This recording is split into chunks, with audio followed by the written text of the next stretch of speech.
Halo, selamat pagi dan selamat berjumpa kembali bersama saya, Ibu Nova Widya Silalahi, dalam pelajaran Bahasa Indonesia.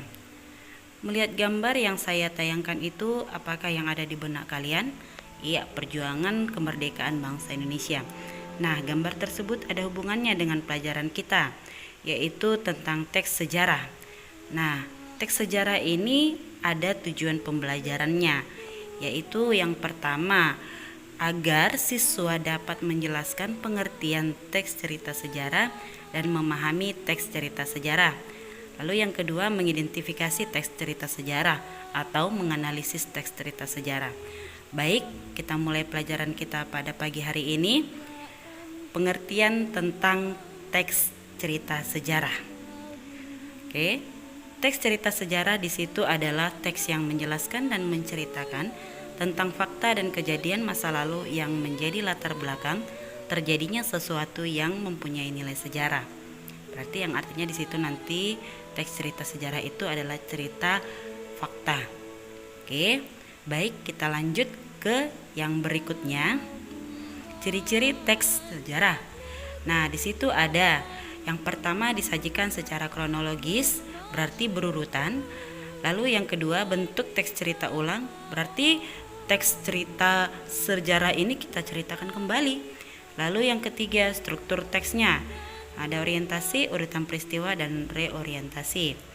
Lalu yang berikutnya ada sering menggunakan konjungsi temporal atau waktu ya. Misalnya pada zaman dahulu atau pada masa lalu. Lalu yang kelima, isi berupa fakta atau ada bukti yang terkandung.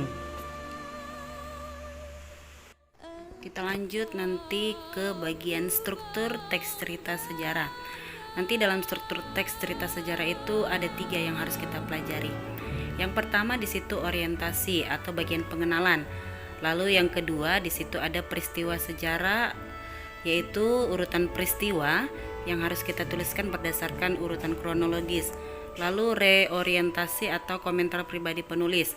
Nah, di dalam komentar ini nanti boleh kita tuliskan, boleh juga tidak. Ini tergantung kepada si penulis yang ingin menuliskan teks cerita sejarah tersebut.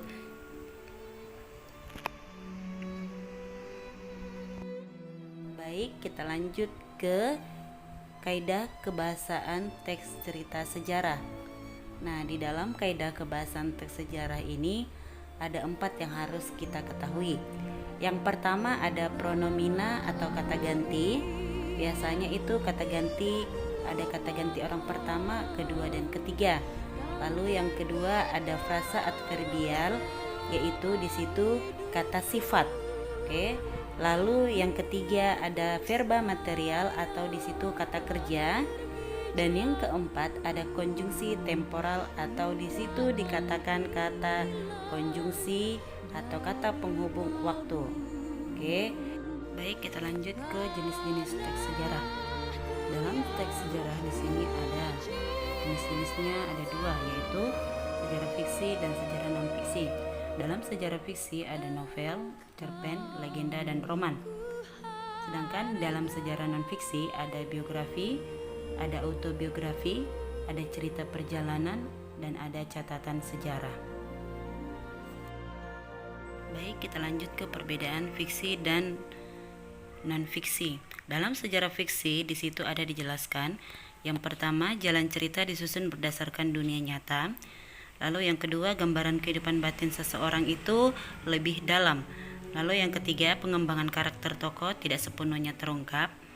Lalu yang keempat, menyajikan kehidupan sesuai dengan pandangan si pengarang. Lalu yang berikutnya ada sejarah non-fiksi.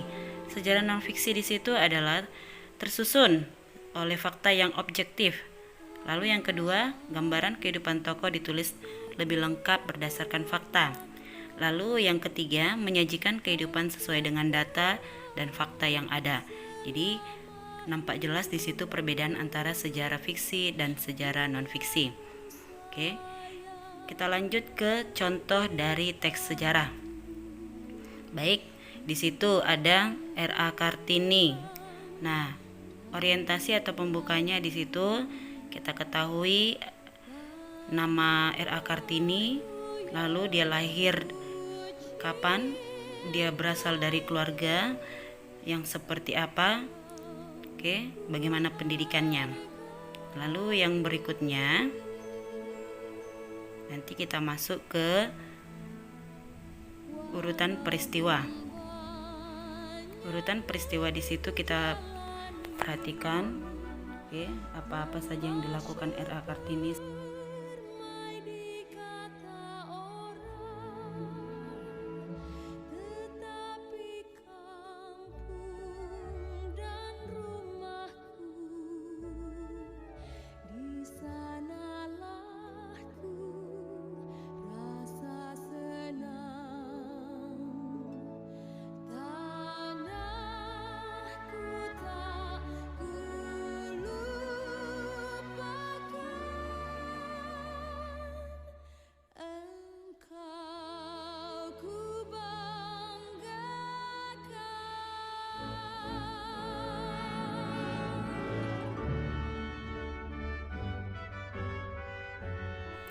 Lalu reorientasi di sini dibuat adalah tentang kesimpulan Raden Ajeng Kartini. Nah, demikianlah pembelajaran pada hari ini. Sekian dan terima kasih.